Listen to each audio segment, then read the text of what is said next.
Hey everybody, this is Tom again, Western North Carolina. I hope I'm in the camera.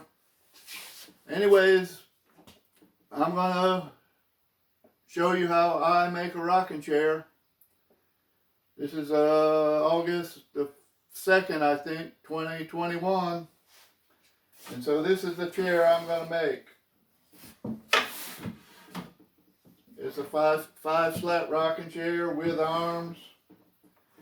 And so there's a lot of this chair, a lot of things that I'm going to do that are just going to be almost exactly the same as doing a regular chair. And so I'm not going to show every single little detailed step, like making the rungs, doing the front post, stuff like that.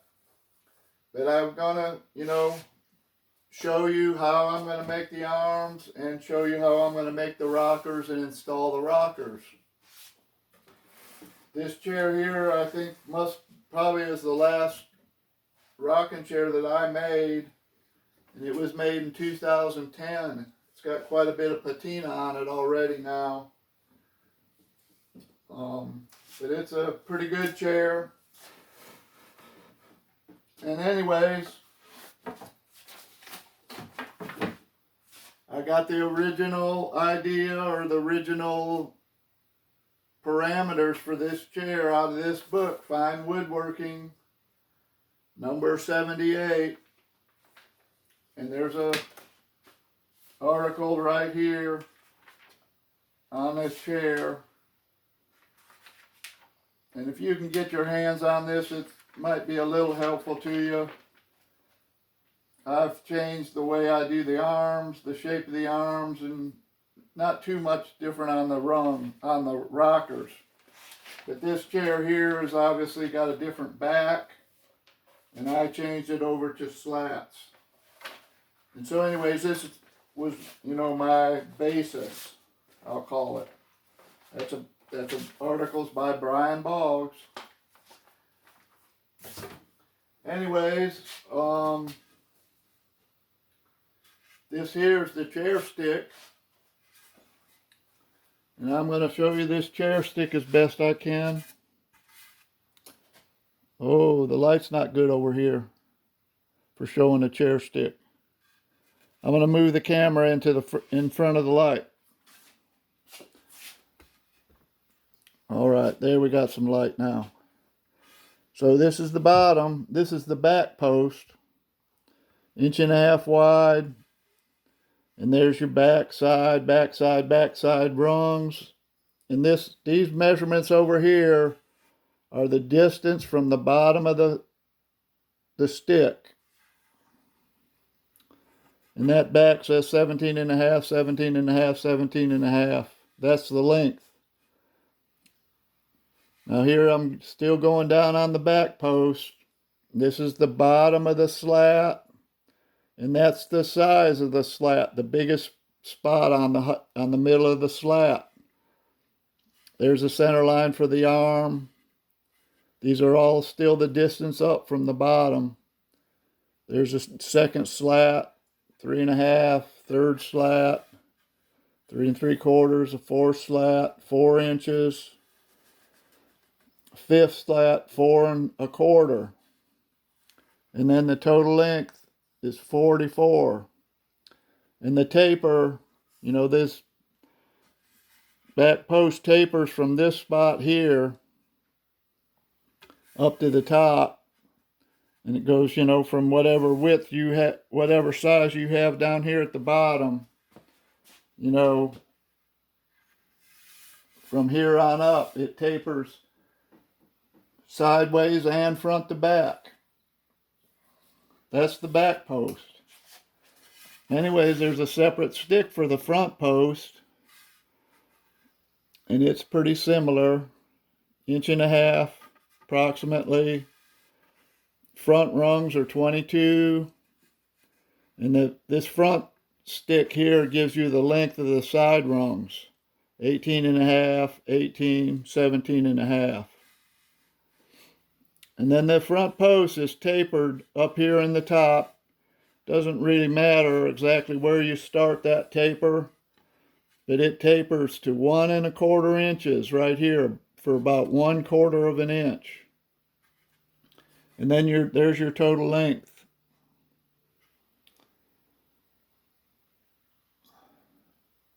So you might, have to come back and refer back to this at some point, or stop, stop the film and write those numbers down and stuff. But that's this stick.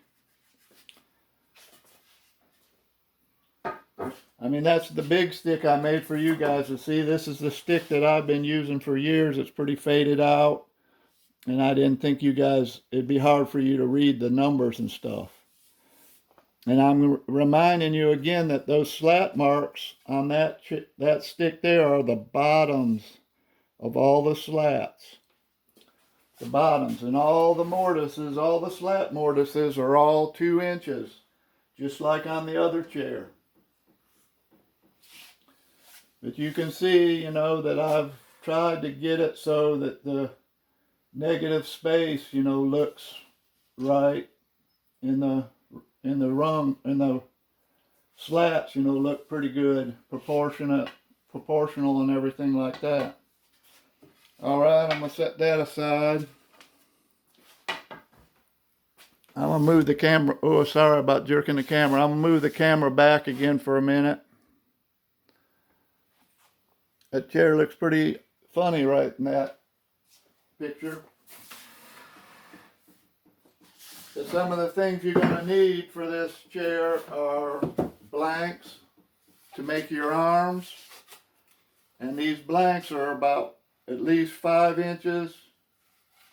Got it written here somewhere, 5 inches this way by 24. And they should be 1 inch thick. And I try to get these quarter sawn.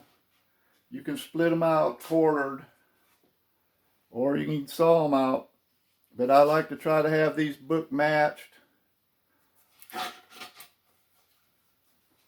And then the same thing with your rockers. This piece ideally would be 6 inches, but you can get by with around 5½ inches. And I roughed these out at 36. And again, these are quarter sawn or split out, right on the quarter.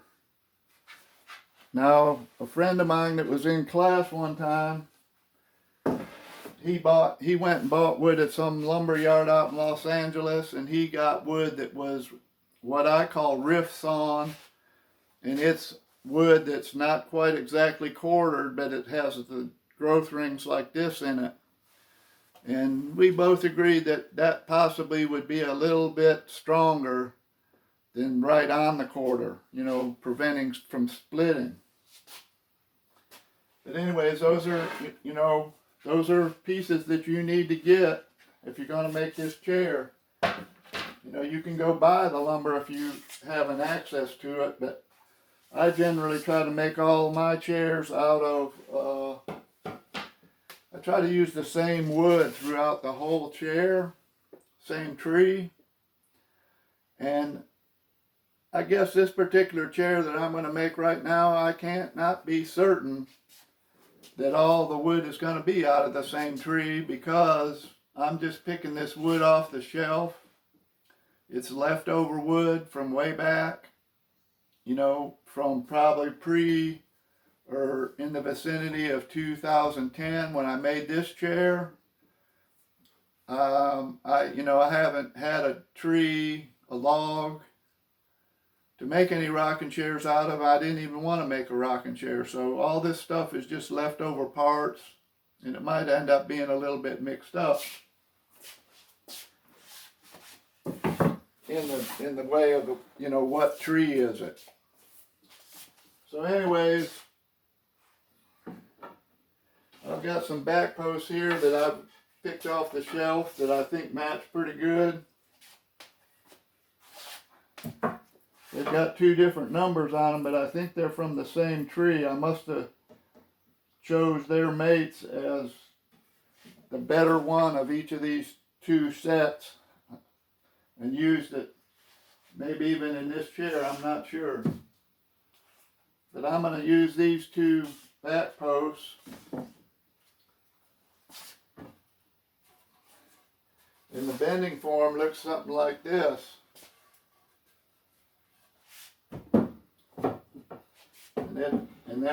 These pieces, you know, fit right on there pretty good. Not perfect. You know, we could call that spring back. Or we could even have this bend here more. You know, we could even put a little wedge on there and make this bend up here more pronounced. But you'll notice that this chair, you know, has a bend right here, right there, and then up here it actually bends back to the front. I used to make this with no bend back to the front, but when you would sit in the chair, it just seemed like that back, you know, it just seemed like that back was just way back there. And so I started putting a recurve in that. I don't know what you call it exactly.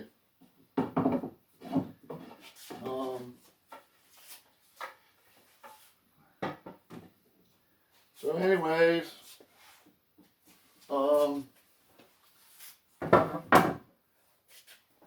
then you're going to need your slats. And you remember how we bent the slats.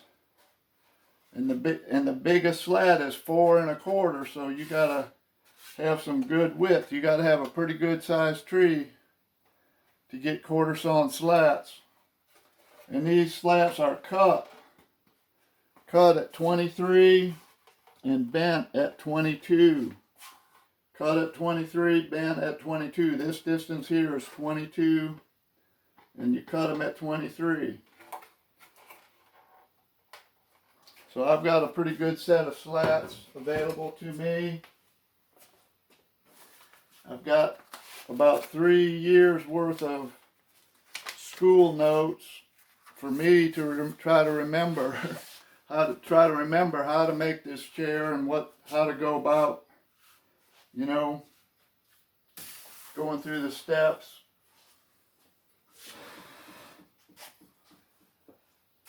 And what I'm going to show you right now, and I hope this shows up on the camera, but I'm going to pick this camera up, and on that table there, I have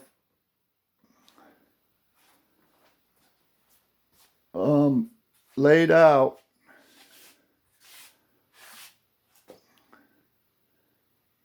the parts. I'm not getting it all in one place, but let's see, let's go up here. I've got a shadow on that. There's the rocker. I think you can see the rocker. And all those squares, the squares are 1 inch by 1 inch. And you see that rocker is a 40-inch radius. There's the rocker. Now over here's the arm. You guys are just going to have to dope this out on yourself with those 1 inch marks. This end here, you need to make it about 3/4 of an inch because it's going to end up having a 5/8 inch tenon on it. So you need to make it big enough to put that tenon on it. And let's see what I say, that rough out on the rocking chair, I rough them out at 24 inches, but it's about 20 inches long. That picture right there. Now the picture of the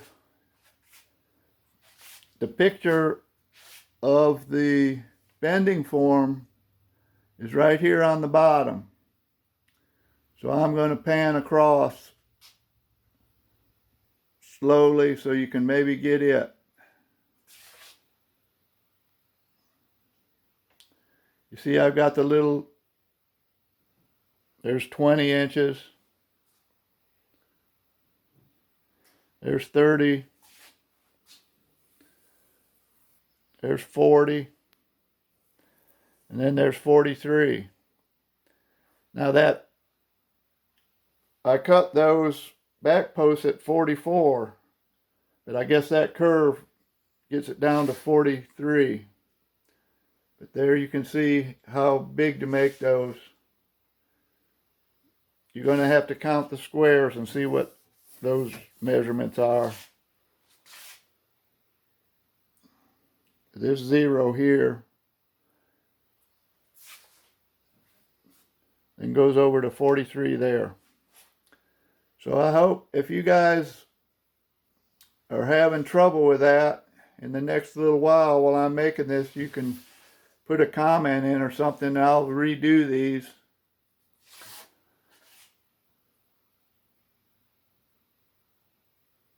See if I can get that rocker in all one shot. There, pretty much one shot on that. All right, I'm going to set this camera back down, try to get back in the picture.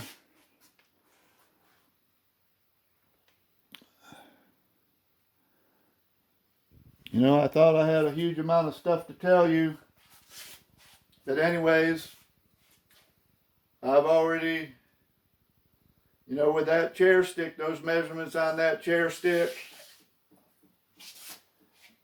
if you are going to start in on this, you know, you can get your back post, your front post, your rungs, your airfoils, your rocker parts, your arm parts, your slat parts. You can dope all that out and start in on all that stuff. But in the meantime, I'm going to start making this chair. And the first thing I'm going to do, you know, is get my rungs ready and my airfoils ready. And then I'm going to put together the front. I probably won't even show you putting the front together because it's just like doing the other chair. You can look back at that. I'll show it to you. I'll show you the front once it's together, probably at the next step. I'll probably show you working on the back, the whole back assembly, because it's a little bit more complicated because it's got the 5 slats. It's very similar to the back of the regular chair, but you know, it's a little bit different because you got that curve in it and stuff. So I'll definitely go over that with you when I put it together. You know, making the pegs is going to be all the same. There is a peg that goes right in here that's different, you know, that's new material, and I'll show you making that and how I go about that. There's a wedge in the top and bottom of that peg. There's a wedge back here in this spot because this is not a differential moisture content, you know, slam together fit. It's just a regular fit, but it has what I call a fox wedge in it, a hidden wedge that holds it in. There's some long pegs that are made for here. They're pretty straightforward, but I'll show you that. And there's wedges in those. They go all the way through and are wedged. They're square on this end and then wedged on this other end. So that's about it on that, I guess. You know, I'm calling this the introduction to making a rocking chair. And, you know, I'm going to be working on it possibly every day a little bit. And so I'm only going to be making one. I might work on 2, I can't say. Probably not. So I'll just be working on 1, so I'm going to move along pretty quickly. Unlike, you know, when I did the chair, I was doing 5 chairs, and that kind of slowed me down a little bit. And I was videoing every single step on that. I'm not going to film or even talk about every single step on this one, because you can refer back to the how to make a chair. anyways, that's enough of my talking. If you need more information, or you can't quite figure out the chair stick or these shapes and stuff of the arms and that, put something in the comments and I'll try to refilm them for you. And that's only going to be available, in the next little while, 2 years from now or something. I don't know. 10 years from now for sure. But anyways, some more information. I guess I'm talking, but when I used to do this chair and I used to teach a class making a rocking chair, well, it was an advanced class, and so people were supposed to know how to do all the roughing out and all that stuff. So I would bring all the parts, pre-made, pre-roughed out. All the rungs, all the the boards for the arms and the rockers, all the slats. I would have them all bent and everything. And so I would sometimes, I think one time there was like 13 people in the class. I had to make like 13 sets plus extra. But anyways, I would go to my log dealer guy and buy a log. And the logs that I would buy from him were always 17 feet long.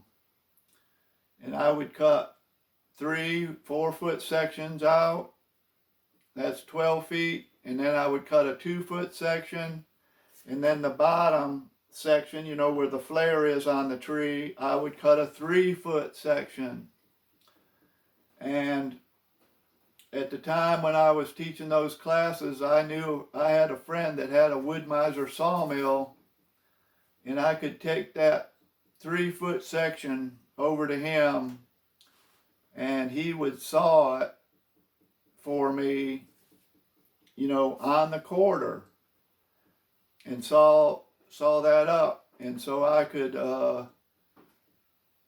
get pretty good use, I don't know, I can't think of the word, pretty good economy, out of that wood. I could get lots of boards, because those logs I would buy would usually be about 20 inches on the small end. And so that big butt log would be pretty big, and I could get quite a few arms and quite a few rockers out of one of those pieces. If you have to split those pieces out and hew them out by hand and stuff, you got to have a pretty good tree to do it, because when you're splitting and you're getting those pie-shaped pieces, it limits, the size of the board you can get when you get those pie-shaped pieces. But it can be done. I used to do it like that, and I would, as soon as I could get a piece small enough that I could hold up on the bandsaw or the joiner, get a flat side, I would try to run it on my own little bandsaw, because it's just economy of wood waste. So anyways, I'm talking too much, I guess. But anyways, I'm just going to get it on with this, making this chair. And I appreciate you guys watching. I hope you learned something from this. I'm not trying to teach or preach. I'm just going to show you how I do it. It's how I go about it. And I just hope that somebody gets an idea or something useful out of this and gets encouragement. I'm trying to encourage you to try it. I know it's a big job, and I'll be impressed with anybody that comments in saying they did it. Anyways, okay, that's it for today. And I'm going to set in on this maybe today, but for sure probably by tomorrow. And I hope you're all doing well out there. I'm doing well here. I'm thankful for what I have. And I hope you can be thankful for what you have. And I'm going to say this more clearly today so it doesn't sound like I'm saying something bad, but there's a guy on YouTube, and his name is Bucking, B as in Bravo, Bucking Billy Ray Smith. And his mantra is be kind and love wins. And I'm all for that. And he's a kind of a fun guy to watch. Anyways, that's a plug for him. I thank you guys. I thank you, Ashley and Jeff and whoever else is commenting. Roy, I think, some other guys. Anyways, thanks for watching. I'll see you soon. Bye.